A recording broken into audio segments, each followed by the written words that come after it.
දැන් අපි කතා කරන්න යන්නේ රාජ්‍ය දෙපාර්තමේන්තු රාජ්‍ය සංස්ථා සහ ව්‍යාපාර ව්‍යාපාරයක් ලියාපදිංචි කරන විදිහ. මේක තමයි ව්‍යාපාර සංවිධාන කියන පාඩමේ තියෙන අවසාන කොටස. අපි මුලින්ම බලමු රාජ්‍ය සංස්ථා ගැන. මොකක්ද රාජ්‍ය සංස්ථාවක් කියන්නේ? රාජ්‍ය සංස්ථාවක් කියන්නේ මොකක්ද කියන එකට කලින් මට කියන්න බලන්න රාජ්‍ය සංස්ථාවක් අයිති වෙන්නේ අරමුණකින් ගත්තාම ලාභ අරමුණු කරගත්තු ව්‍යාපාරයකටද ලාභ අරමුණු කර නොගත් ව්‍යාපාරයකටද කියලා. රාජ්‍ය සංස්ථා ගත්තාම ඒක අයිති වෙන්නේ ලාභ අරමුණු කර නොගත් රාජ්‍ය අංශයේ එහෙමත් නැත්නම් පොදු අංශයේ ව්‍යාපාරයක් විදිහට තමයි රාජ්‍ය සංස්ථා කියන එක අයිති වෙන්නේ.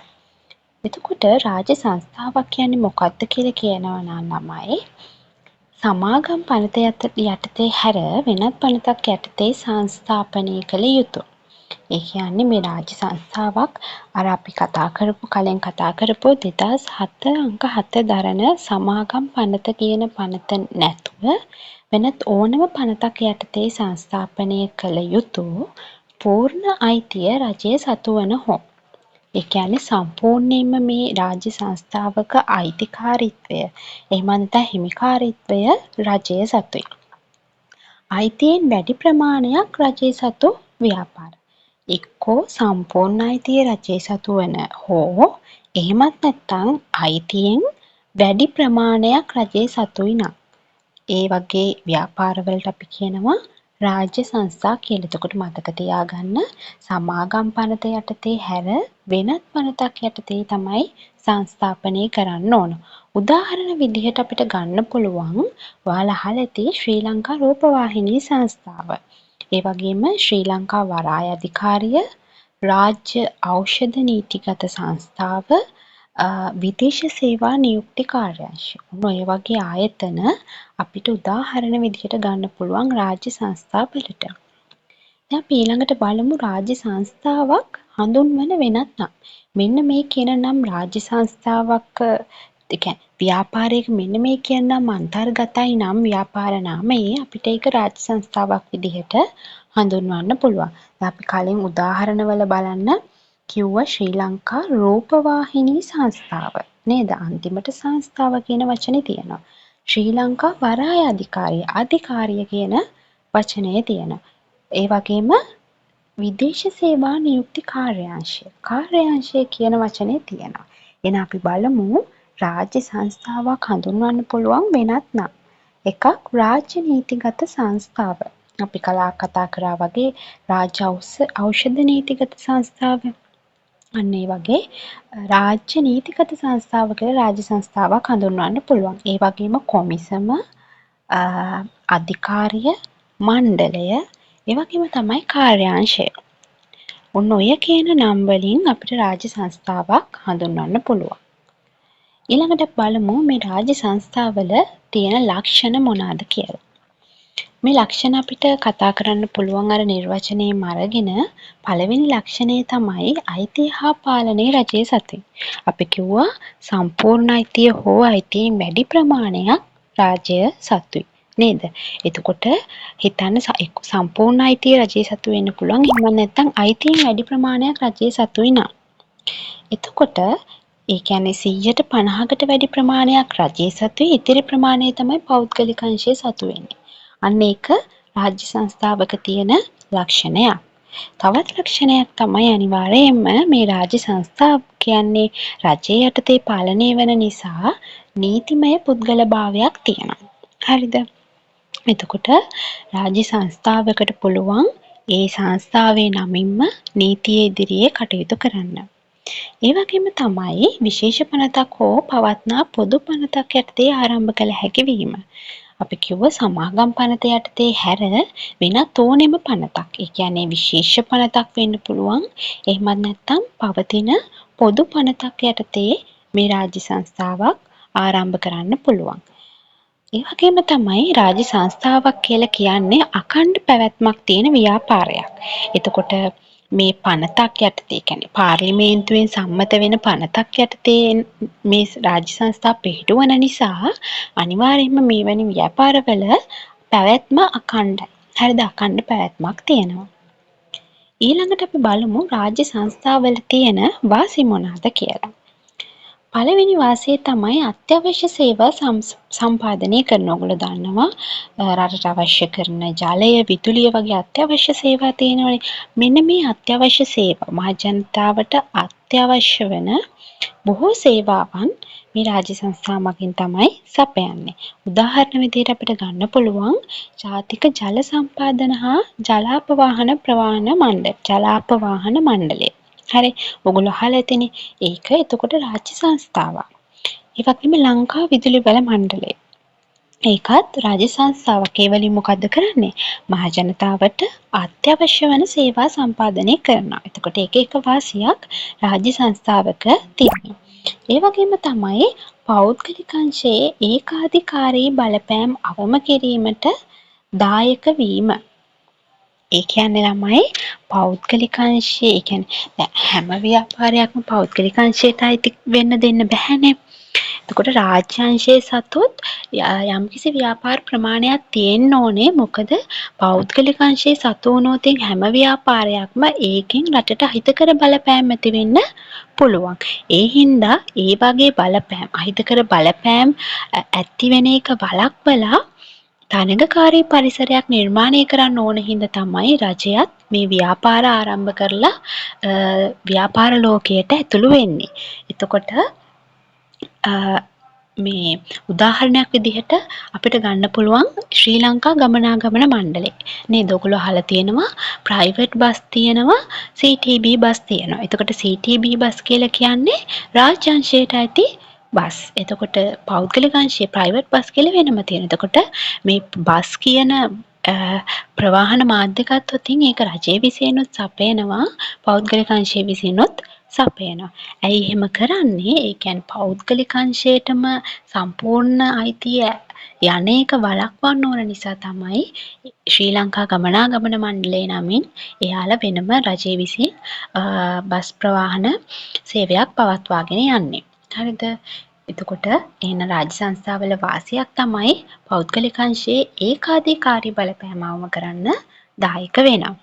ලාභය මහජනතාව සතුයි. එතකොට රාජ්‍ය සංස්ථාවක් උපයන ලාභය තියෙනවා නම් ඒ ලාභය රජයේ ඒකාබද්ධ අරමුදලකට බැර කරනවා.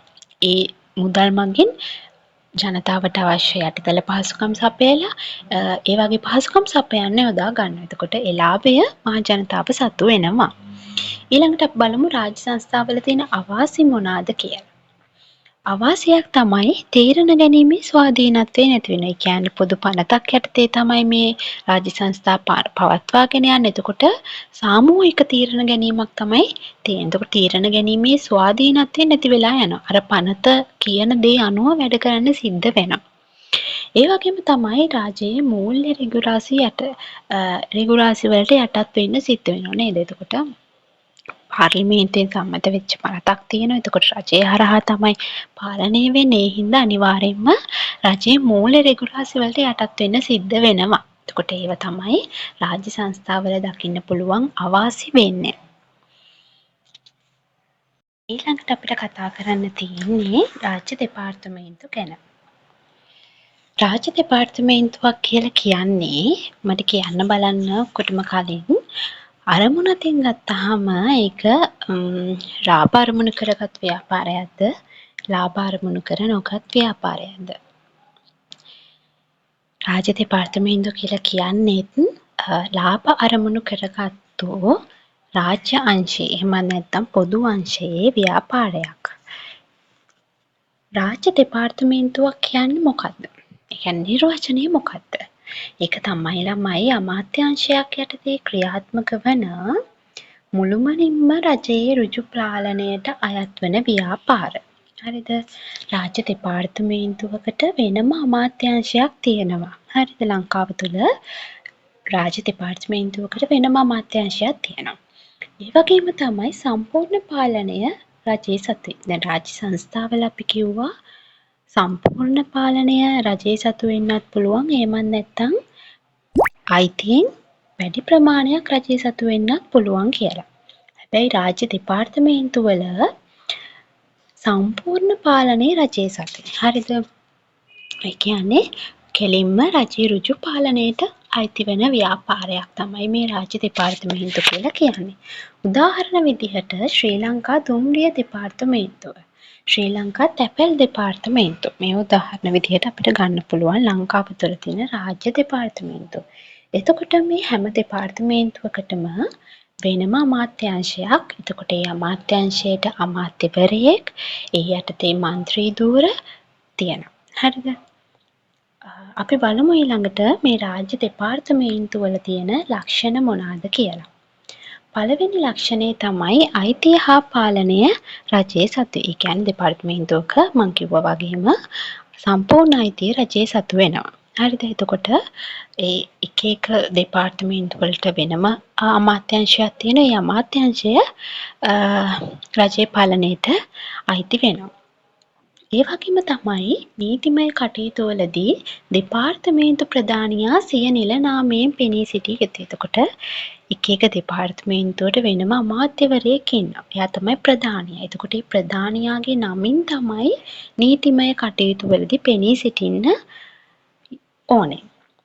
ඒ වගේම තමයි මේ වගේ ව්‍යාපාරයකට අඛණ්ඩ පැවැත්මක් තියෙනවා. මොකද රජයේ අභිමතයේ පරිදිනේ පවත්වාගෙන යන්නේ. ඒ හින්දා මේ වගේ ව්‍යාපාරවලටත් අඛණ්ඩ පැවැත්මක් තියෙනවා. අනිත් එක තමයි අරමුදල් රජය මගින් සැපයීම. ඒ කියන්නේ රාජ්‍ය දෙපාර්තමේන්තුව පවත්වාගෙන යන්න රජයෙන් ඔයගොල්ලෝ දන්න මෙති වාර්ෂිකව අයවැයක් නිකුත් කරනවා. එතකොට ඒ අයවැය මගින් ඒ එක එක දෙපාර්තමේන්තු වලට වෙනම අරමුදල් ප්‍රතිපාදනය කරනවා. හරිද? ඒ හින්දා ඒ අවශ්‍ය අරමුදල් රජය මගින් තමයි සපයන්නේ. ඊළඟට අපි බලමු මේ රාජ්‍ය දෙපාර්තමේන්තු වල තියෙන වාසි මොනවාද කියලා. පළවෙනි වාසිය තමයි රාජ්‍ය සංස්ථා වගේම මේ රාජ්‍ය දෙපාර්තමේන්තු වලිනුත් කෙරෙන්නේ ජනතාවට අත්‍යවශ්‍ය සේවා සපයන එක. හරිද? තවත් වාසියක් තමයි විශාල ප්‍රාග්ධනයක් අවශ්‍ය දිගුකාලීන සංවර්ධනය සඳහා හේතු වන කටයුතු සඳහා මැදිහත් වෙන. ඔයගොල්ලෝ අහලා ඇති එක එක ව්‍යාපෘති. ලංකාව තුළ සිදුවෙනවන එක එක ව්‍යාපෘති. ඔයගොල්ලෝ අහලා ඇති ඔය වැව් නිර්මාණය කරන්නේ එතකොට මහවැලි ව්‍යාපෘතිය වගේ දේවල් උදාහරණයකට ගන්න පුළුවන්. එතකොට ඒ සිදුවන ව්‍යාපෘති සඳහා අවශ්‍යයි විශාල ප්‍රාග්ධනයක්. එතකොට අන්න ඒ වගේ විශාල ප්‍රාග්ධනයක් අවශ්‍ය වෙන ව්‍යාපෘති සඳහා මැදිහත් වෙලා කටයුතු කරන්නේ මේ රාජ්‍ය දෙපාර්තමේන්තු. තවත් වාසියක් තමයි රජයේ දෙපාර්තමේන්තුවල විශාල සේවක පිරිසක් සේවය කරන නිසා විශාල රැකියා ප්‍රමාණයක් සලසනවා. දැන් උදාහරණයක් විදිහට ශ්‍රී ලංකා තැපැල් දෙපාර්තමේන්තුව ගත්තාම තැපැල් දෙපාර්තමේන්තුවේ එක ප්‍රදේශයක විතරක් නෙවෙයි නේද? නගරෙන් නගරයට තැපැල් දෙපාර්තමේන්තුව තැපැල් සේවා සපයන වෙනම ස්ථාන තියෙනවා. එතකොට ඒ ස්ථානවල රජයේ සේවකයන් විදිහට විශාල සේවකයන් පිරිසක් රැකියාවල නිරත වෙලා ඉන්න හින්දා විශාල රැකියා ප්‍රමාණයක් සපයනවා මේ දෙපාර්තමේන්තු මගින්. ඒ වගේම තමයි ළමයි ජනතාවගේ සුභසිද්ධිය සඳහා ලාභ අපේක්ෂාවෙන් තොරව සේවා සපයනවා. එතකොට මම කිව්වා දෙපාර්තමේන්තු කියලා කියන්නේ ලාභ අරමුණු කරගත්තු ව්‍යාපාරයක් නෙවෙයි. ඒ හින්දා නිතරම ජනතාවට අවශ්‍ය සේවා සපයනවා. යාළුවනි සුභසිද්ධිය වෙනුවෙන් කටයුතු කරනවා කිසිම ලාභයක් බලාපොරොත්තු නොවී. මෙන්න මේ ටික තමයි දෙපාර්තමේන්තු වල දකින්න තියෙන වාසි. ඊළඟට දෙපාර්තමේන්තු වල අවාසි ගැන කතා කරොතින් පළවෙනි අවාසිය තමයි රජයේ මූල්‍ය නීති සංග්‍රහය, ආයතන සංග්‍රහය සහ විවිධ ශක්‍ර ලේඛන වලට අනුව දෙපාර්තමේන්තු කටයුතු කළ යුතු වීම හා තීරණ ගැනීමේ ස්වාධීනත්වය නැතිවීම. එතකොට පාලනය වෙන්නේ රජය මගින්. එතකොට ඒ රජයේ තියෙන නීති රීති වලට යටත් වෙන්න ඕන. නේද? ඒ හින්දා තීරණ ගැනීමේ ස්වාධීනත්වයක් නැහැ රාජ්‍ය සංස්ථාවලට වගේම මේ දෙපාර්තමේන්තු වලට තීරණ ගැනීමේ ස්වාධීනත්වයක් නැහැ. මොකද ඒ අදාළ පනත් අදාළ චක්‍ර ලේඛන වලට අනුවම කටයුතු කරන්න සිද්ධ වෙනවා. තවත් අවශ්‍යයක් තමයි සේවයේ නියුතු අතිරික්ත සේවකයන් ප්‍රමාණය වැඩි නිසා ශ්‍රම පිරිවැය වැඩි. එතකොට අපි කලින් කතා කරේ වාසියක් විදිහට විශාල සේවක පිරිසක් ඉන්නවා කියලා මේ දෙපාර්තමේන්තුවේ. එතකොට ඒකෙන් මොකක්ද වෙන්නේ? සේවකයන් පිරිස වැඩි නිසා ඒ සේවකයන් සඳහා වැටුප් ගෙවන්න, දීමනා ගෙවන්න රජයට විශාල පිරිවැයක් දරන්න සිද්ධ වෙනවා. එතකොට ඒක රජය පැත්තෙන් ගත්තාම දෙපාර්තමේන්තුවක තියෙන අවාසියක්. මෙන්න මේ ටික තමයි රාජ්‍ය සංස්ථා, රාජ්‍ය දෙපාර්තමේන්තු යටතේ කතා කරන්න තියෙන්නේ. එතකොට මේවා මම කියවන් ගියාට කරුණු එකක් දෙකක් මතක තියාගන්න විභාගෙට යවුවොත් ඔයාලට ලියන්න පුළුවන් වෙන මේ පාඩම් කරලම තමයි ඔළුවට දාගන්න ඕනේ. ඉතින් ඊළඟට අපි මේ පාඩමේ තියෙන අවසාන කොටසට. ඒක තමයි ඒක පුද්ගල ව්‍යාපාරයක් ලියාපදිංචි කිරීම. මම ඒක පුද්ගල ව්‍යාපාර කියන වීඩියෝ එකේදී ඔයාලට කිව්වා ව්‍යාපාරයේ තියෙන සම්පූර්ණ නමින් හැර ව්‍යාපාරයේ අයිතිකරුගේ සම්පූර්ණ නමින් හැර වෙනත් නමකින් පවත්වාගෙන යනවා නම් තමයි ඒක පුද්ගල ව්‍යාපාරයක් ලියාපදිංචිය අනිවාර්ය වෙන්නේ. එහෙම නැතුව ව්‍යාපාරයේ අයිතිකරුවගේ සම්පූර්ණ නමින්ම ව්‍යාපාරය පවත්වාගෙන යනවා නම් ඒක පුද්ගල ව්‍යාපාරයක් ලියාපදිංචි කරන්න ඕන නැහැ. එහෙම නේද මම කිව්වේ. හරි. එහෙනම් දැන් හිතන්න ඒක මම ඔයාලට මේ වීඩියෝ එකේදීත් පැහැදිලි කරා. උදාහරණයක් විදිහට අපි ගමු. සුනිල් පෙරේරා කියලා අයිතිකරුවෙක් ඉන්නවා. එයාට තියෙනවා සිල්ලර වෙළඳසැලක්. එතකොට එයාගේ වෙළඳසැලේ නම තමයි සුනිල් ස්ටෝර්ස්. හැබැයි එයාගේ සම්පූර්ණ නම මොකද්ද? සුනිල් පෙරේරා. ව්‍යාපාරයේ නම සුනිල් පෙරේරා ස්ටෝර්ස් නෙවෙයි. ඒ හින්දා ව්‍යාපාරයේ අයිතිකරුගේ සම්පූර්ණ නමම මේ ව්‍යාපාරය සඳහා පාවිච්චි කරලා නැහැ. එහෙනම් මොකද්ද වෙන්න ඕනේ? මේ ව්‍යාපාරය අනිවාර්යෙන් ලියාපදිංචි කරන්න ඕනේ. මං හිතනවා ඔයාලට තේරෙන්නේ නැති ඇයි ඒක පුද්ගල ව්‍යාපාරයක් ලියාපදිංචි කරන්න යොමු කරන්න කියලා. එහෙනම් දැන් අපි බලමු කොහොමද මේ ඒක පුද්ගල ව්‍යාපාරයක් ලියාපදිංචි කරන්න තියෙන ක්‍රියාපටිපාටිය කියලා. පළවෙනි එක තමයි ප්‍රාදේශීය ලේකම් කාර්යාලයෙන් අදාළ ඉල්ලුම් පත්‍රය ලබා ගන්න ඕනේ. එතකොට මේ හැමදේම සිද්ධ වෙන්නේ ප්‍රාදේශීය ලේකම් කාර්යාලය හරහා. එතකොට හැම නගරයකටම ඒ ව්‍යාපාරය අයිති ප්‍රාදේශීය ලේකම් කාර්යාලයට ගිහිල්ලා ඒක පුද්ගල ව්‍යාපාරයක් නැත්නම් තනි පුද්ගල ව්‍යාපාරයක් ලියාපදිංචි කරන්න අදාළ ඉල්ලුම් පත්‍රය ඉල්ල ගන්න ඕනේ. ඒක තමයි පළවෙනියටම කරන්න ඕන දේ. ඊළඟට මේ සඳහා පහත දැක්වෙන ඉල්ලුම් පත්‍ර දෙක ලබා ගන්න ඕනේ. එතකොට ඉල්ලුම් පත්‍ර දෙකක් තියෙනවා. පළවෙනි ඉල්ලුම් පත්‍රය තමයි ඒක පුද්ගල ව්‍යාපාර නාමය ලියාපදිංචි කරන්න තියෙන ඉල්ලුම් පත්‍රය. දැන් මම කිව්වේ දෙවෙනි ඉල්ලුම් පත්‍රය තමයි ව්‍යාපාර නාම ලියාපදිංචි කිරීම සඳහා අවශ්‍ය ග්‍රාම නිලධාරී වාර්තාව ලබා ගන්න තියෙන ඉල්ලුම් පත්‍රය. එතකොට ව්‍යාපාරයේ අයිති වෙන අදාළ ග්‍රාම නිලධාරීන්ගෙන් වාර්තාවක් අවශ්‍යයි. එතකොට ඒ වාර්තාව ලබා ගන්න ප්‍රාදේශීය ලේකම් කාර්යාලයේ තියෙන වෙනම තවත් ඉල්ලුම් පත්‍රයක්. එතකොට ඒකත් ලබා ගන්න ඕනේ. එතකොට මෙන්න මේ කියන ඉල්ලුම් පත්‍ර දෙක මුලින්ම ප්‍රාදේශීය ලේකම් කාර්යාලයෙන් ලබා ගන්න ඕන. ඊළඟට මොකක්ද කරන්නේ? ඊළඟට අර ග්‍රාම නිලධාරී වාර්තාව ලබා ගන්නගත්තු ඉල්ලුම් පත්‍රය සම්පූර්ණ කරලා ඒ අදාළ ග්‍රාම නිලධාරී වාර්තාව, ග්‍රාම නිලධාරී සහතික කරපු වාර්තාව ලබා ගන්න ඕන. ඒ වගේම ව්‍යාපාර නාමය ලියාපදිංචි කරන්න අවශ්‍ය ඉල්ලුම් පත්‍රය තියෙනවනේ. ඒක නිවැරදිව සම්පූර්ණ කරන්න ඕන. එහෙම කරලා ඒ අවශ්‍ය ගාස්තුත් එක්ක ප්‍රාදේශීය ලේකම් වෙත බාර දෙන්න ඕනේ. ඊට පස්සේ ප්‍රාදේශීය ලේකම් ඒව චෙක් කරනවා නේද? ඒ ලේඛන සත්‍ය අසත්‍යභාවය චෙක් කරලා ව්‍යාපාර නාමය සහතික කරන්න සුදුසුද කියලා බලලා එයා ව්‍යාපාර නාමය ලියාපදිංචි කිරීමේ සහතිකයක් නිකුත් කරන එක. හරියට අර උපැන්න සහතිකයේ තියෙන අන්න ඒ වගේ කොලයක්. හරිද? එතකොට ඒක ඔයගොල්ලෝ දැකලා නැතුව ඇති.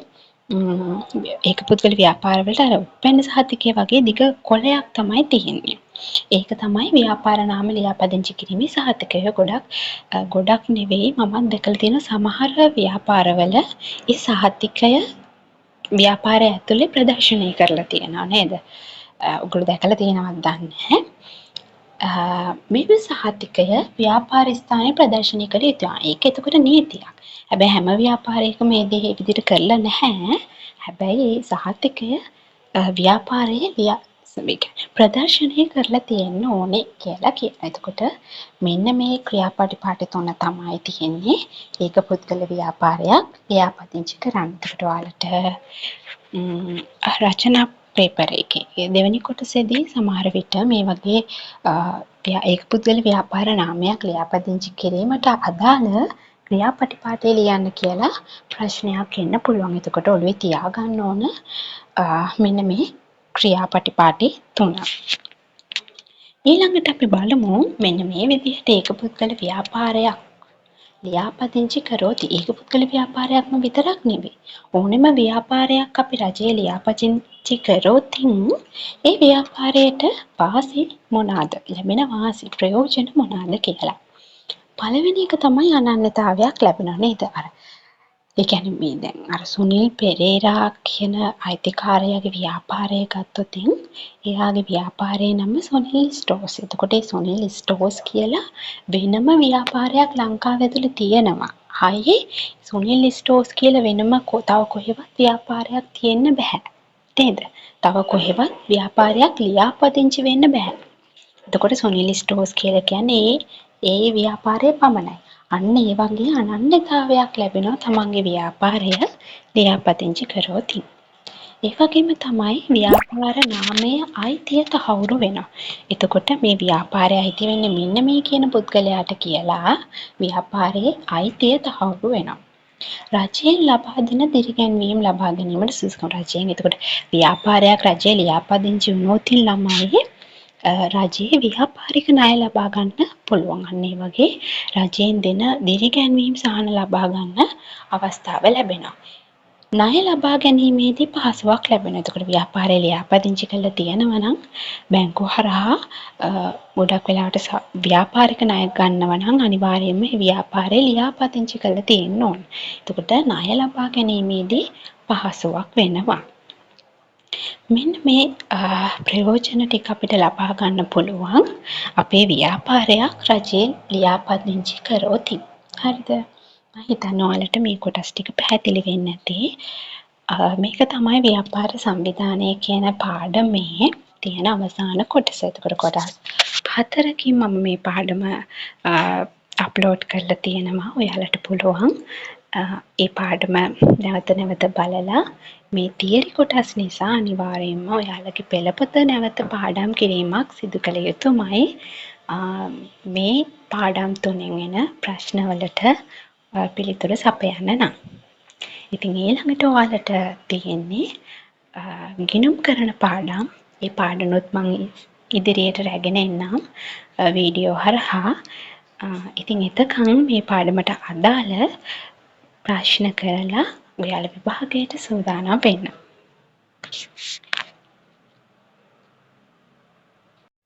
මේ පාඩමට අදාළව ඔයාලට නොතේරුණු කරුණක් තියෙනවා නම් මට කමෙන්ට් එකක් දාන්න. මම රිප්ලයි කරන්නම්.